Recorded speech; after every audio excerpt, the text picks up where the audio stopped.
एक मधु नाम की लड़की थी, 14 मार्च 19 साल की को, और उसके BA ग्रेजुएशन पहली सेमेस्टर में एडमिशन लिया था। मधु एक बहुत ही ज्यादा सुंदर और सुशील लड़की थी। मधु बिना फालतू में किसी से कोई भी बातचीत नहीं किया करती थी, लेकिन बहुत सारे लड़के उसकी शराफत बहुत ज्यादा फायदा उठाते थे और उसे कॉलेज में बहुत ज्यादा परेशान किया करता था। एक दिन की बात है, मधु कॉलेज के गेट से कॉलेज अंदर जा ही रहे थे कि रास्ते में उसकी सीनियर लोग मिल जाते हैं। जिसके सीनियर लोग मिलते हैं, नोटों को तुरंत ही अपने पास बुला लेती है, क्योंकि मूवी देखने में काफ़ी ज़्यादा चंचल और सुशील लगती थी देखने में। जैसे ही मधु अपने सीनियर के पास जाती है तो उसे मधु अपने सीनियर से कहती है कि क्या बात है बताइए। उसका सीरियल कहता है क्या क्या तुम्हें ABCD लिखने आती है।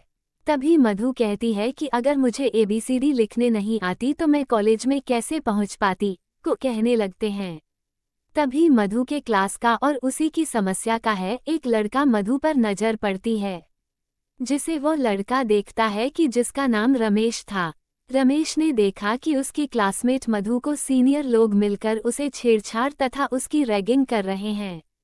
ये देखकर रमेश को रहा नहीं है, वो सीनियर के पास जाता है और कहता है कि यह जो आप लोग कर रहे हैं वो बहुत गलत बात है। किसी भी लड़की को इस तरह परेशान करना बिल्कुल भी अच्छी बात नहीं है।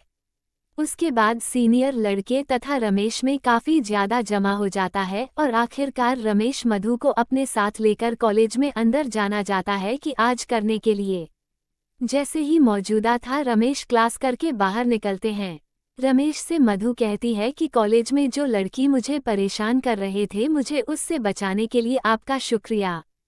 तभी रमेश कहता है कि ऐसी कोई बात नहीं है, तुम्हें मुझे शुक्रिया करने की कोई ज़रूरत नहीं है, क्योंकि तुम मेरी क्लासमेट हो और तुम्हारी सुरक्षा और रक्षा करना मेरा फर्ज होता है। इन सभी बातों को सुनकर मधु को रमेश पर काफ़ी ज़्यादा प्यार है, दया आने लगती है। अब कॉलेज मधु और रमेश दोनों साथ साथ जाते थे, साथ ही कमी से आते वक्त भी दोनों एक साथ आते थे। रमेश को पता था कि कॉलेज में बहुत सारे लड़के होते हैं, एंजॉय जूनियर लोकेशन लड़कियों की रैगिंग करते हैं। अब तो रमेश मधु को कहता है कि तुम अगर पहले आ जाओगी कॉलेज तो तुम कॉलेज अंदर मत जाना, मेरा इंतजार करना बाहर ही है। जब मैं कॉलेज जाऊंगा तो मेरे साथ अंदर चलना, फिर उसके बाद किसी को भी कॉलेज के अंदर तुम्हें कुछ भी कहने की हिम्मत नहीं होगी। दोनों ऐसा ही करते थे कि जो भी कॉलेज पहले आता था उन्हें इंतजार करना पड़ता था दूसरे के लिए है। ऐसा करते करते काफ़ी ज़्यादा दिन बीत गया था। उन दोनों ने अब प्रथम सेमेस्टर से प्रमोटेड होकर अब कॉलेज की तीसरे सेमेस्टर में पहुंच चुके थे। दोनों के एक दूसरे से मिलते मिलते 1 साल से ज़्यादा हो चुके थे और दोनों आप तो अपने अपने घर में भी मोबाइल से बात किया करती थी। दोनों की काफ़ी ज़्यादा मित्रता और बेहद ही ज़्यादा गहरी मित्रता कॉलेज की है समय ही हो गई थी।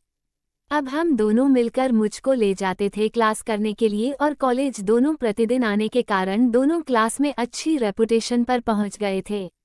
दोनों को एक साथ आते जाते देख क्लास की बहुत सारे लड़के लड़कियां दोनों के बारे में बहुत ज़्यादा गलत शरद बातें किया करती थी, लेकिन इन बातों से मधु को किसी भी प्रकार का कोई फर्क नहीं पड़ता था, क्योंकि मधु कहते थे कि हम दोनों सिर्फ एक अच्छी दोस्त है, वो जिसको जो सोचना है सोचने दीजिए।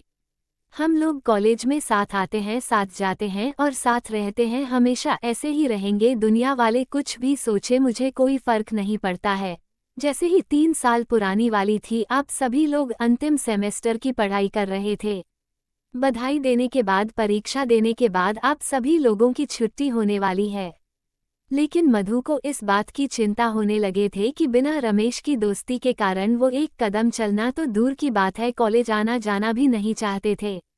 आशीष मिश्रा का आखिरी एग्जाम हो रहा था, तभी मधु रमेश से कहती है कि मुझे तुम्हारी बिना रहने की आदत नहीं है। हम कहाँ से, कॉलेज तो बंद हो ही जाएगा, अब तो कोई क्लास करने भी कॉलेज नहीं आएगा। मुझे आपकी आदत लग गई है, मैं तुम्हारे बिना नहीं रह सकती हूँ। उसके पास रमेश करता है कि मेरा भी हाल बिल्कुल ऐसा ही है, क्योंकि हम लोग पिछले 3 सालों से एक साथ रहते हैं, एक साथ आते हैं, एक साथ जाते हैं और क्लास में एक साथ पढ़ाई करते हैं। साथ ही साथ हम लोग कॉलेज के बाहर सता घर में भी एक दूसरे से फ़ोन पर बात करते हैं। ऐसे में कॉलेज खत्म होने के बाद आप दोनों को एक दूसरे से मिलने की तरह आने जाने का ख्वाब तो टूट ही गया था। इस बात की चिंता से दोनों बहुत ज्यादा परेशान थे। वह सोच रहे थे कि हमें किस प्रकार से एक दूसरे के साथ फिर रहने और घूमने के लिए आएंगे। लिखित परीक्षा अंतिम चल रहे थे। परीक्षा देते देते शाम हो चुके थे।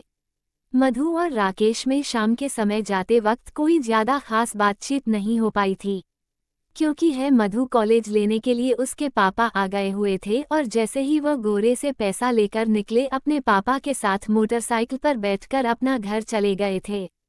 घर जाते ही मधु को काफी ज्यादा अफसोस आया कि वो अपने पुराने सबसे अच्छे मित्र से कुछ बात भी नहीं कर पाई है। फिर मधु अपने घर वालों को इधर उधर जाने का इंतजार करती है। जैसे ही घर वाली रह जाते हैं, मधुर अपने कमरे में जाती है और राकेश को फोन करती है। जैसे ही फोन करती है, एक ही रिंग में राकेश फोन उठा लेता है और कहता है कि मुझे पता था तुम फोन जरूर करोगी। उसके बाद मैं तो कहती है कि मुझे माफ कर दीजिए, मैं कॉलेज में आपसे ज्यादा बात नहीं कर पाई थी क्योंकि मेरे पापा आ गए थे मुझे लेने के लिए और बोल रहे थे जल्दी घर चलो, मुझे बहुत सारा काम है। उसके बाद में तो कहती है कि मुझे आपके बिना बिल्कुल भी मन नहीं लग रहा है। उसके बाद राकेश भी कहता है कि मुझे भी और मेरे दिल से हार भी कुछ ऐसा ही है। तभी मधु कहती है कि लगता है हम दोनों को प्यार हो गया है और अब हम लोग एक दूसरे के बिना नहीं रह सकते हैं। जैसे जैसे समय बीत रहा था वसीम उसे दोनों की दूरियां दोनों की मजबूरियां बन गई थी, क्योंकि दोनों बिना कॉलेज के अब एक दूसरे से मिल भी नहीं पा रहे थे। अब तो दोनों की व्हाट्सएप कॉलिंग तथा ऑडियो कॉलिंग पर ही ज्यादा बातचीत होती रही थी। एक समय ऐसा है आपके दोनों 24 घंटा बात किया करते थे, क्योंकि उसके बिना एक मिनट भी दोनों में से किसी का भी मन नहीं लगता था। उसके बाद एक दिन मरोगे दी है कि क्या हम लोग इसी तरह फोन पर ही बातें करते रहेंगे सभी दिन। अभी मधु कहती है कि मेरे घरवाले मेरे शादी के लिए लड़की देख रहे हैं। आगे मधु कहती है कि कुछ भी हो जाए मैं किसी और से शादी बिल्कुल भी नहीं करूंगी, मुझे तो तुम भूल जाना पसंद हो, मैं जब भी शादी करूंगी तुमसे ही करूंगी। एक दिन मधु के माता पिता मधु को अपने पास बुलाती है और कहती है कि देखो बेटा, मैंने तुम्हारे लिए एक लड़का पसंद किया है। ये फाइल में उसकी फोटो है, तुम देखकर बताओ क्या तुम्हारे लिए सही रहेगा।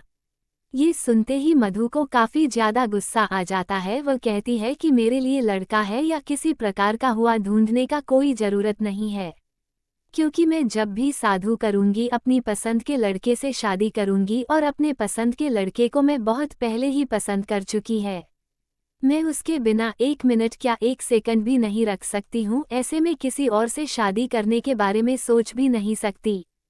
फिर मुझे भी माता पिता मरो से रमेश की पूरी जानकारी लेते हैं और फिर उसका घर खानदान दाता रमेश को देखने के लिए उसके घर जाते हैं।